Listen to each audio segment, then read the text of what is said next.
இப்போ நாங்கள் வந்து மாக்கி வளவில் வந்து கண்ணாண்டர் கம்பத்தழியார் கோயில் கும்பாபிஷேகத்துக்கு எல்லாம் வந்திருந்தோம். வந்துட்டு அன்னதானம் போடுற இடத்துக்கு நாங்கள் வந்தோம். வந்து இந்த இடத்துல பார்த்தா எல்லாம் சாப்பிட்டு பிளாஸ்டிக் பாட்டில்ஸ் எல்லாத்தையுமே அப்படியே போட்டு வச்சுருந்தாங்க. நாங்கள் வந்து அதெல்லாம் க்ளீன் பண்ணி தனித்தனியாக பிரித்து வச்சுருந்தோம். சாப்பாடு நிறையா வேஸ்ட் பண்ணாங்க. சாப்பாடு கம்மியாக வாங்கி கூட சாப்பிட்டுக்கலாம். வாங்கி அது எல்லாத்தையும் அப்படியே கண்ட இடத்துல அப்படியே சாப்பிட்டு அப்படியே போட்டுட்டு போயிட்டாங்க. நாங்கள் வந்து என்ன பண்ணோன்னா எல்லாத்தையும் க்ளீன் பண்ணி தனியாக பிரித்து வச்சோம்.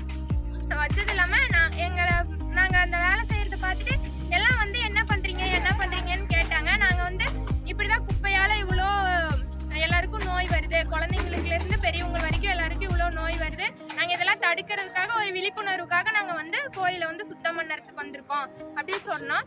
அப்படி சொன்னதும் இங்கே பக்கத்தில் இருந்தவங்களும் வந்து ஆர்வமாக நாங்களும் செய்கிறோம் அப்படி சொல்லி வந்து எங்களுக்காக ஹெல்ப் பண்ணாங்க. எல்லாம் செஞ்சு கொடுத்தாங்க.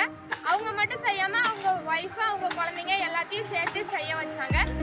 எல்லாரும் கேட்குறாங்கல்ல, நீங்கள் என்ன பண்ணுறீங்க, இதனால உங்களுக்கு என்ன வருதுன்னு. அதோட பலன் எதுவுமே இல்லாமல் இருக்கு. எங்களுக்கு இதுவே போதும். நாங்கள் பண்ணுறதை பார்த்து அவங்க வந்து எங்களுக்காக பண்ணினதே நாங்கள் வந்து ஒரு அதோட பலனாக எங்களுக்கு இது கிடச்சிருச்சு. நான் பண்ணுறதும் இல்லாமல் என் ஃப்ரெண்டும் வந்து சேர்ந்து எனக்காக இதெல்லாம் இப்படிலாம் வந்து சுத்தம் பண்ணி கொடுத்தா நாங்கள் எல்லாம் சுத்தம் பண்ணி நாங்கள் கரெக்டாக பண்ணி வச்சுருக்கோம். பண்ணப்போ நாங்கள் வந்து சொன்னோம், எல்லாம் குடிச்சிட்டு பாட்டில்ஸ் அப்படியே போடாதீங்க, அங்கே நாங்கள் சாக்கு வச்சுருக்கோம் அதில் போடுங்க, பாட்டில்ஸ் எல்லாம் அதில் போடுங்க, சாப்பாடு தட்டெல்லாம் ஓரமாக போடுங்க அப்படின்னு சொல்லி சொன்னோம். சில பேர் கேட்டாங்க, சில பேர் கேட்கல. கேட்காதவங்களுக்கு தான் இங்கே படுறப்ப தான் அதோட அருமை என்னன்னு தெரியும். அப்பயா இங்கே இப்படி சொன்னாங்களே, நம்ம கேட்கலன்னு அதோட இதை அப்போ தான் இவங்க தெரிஞ்சுக்குவாங்க.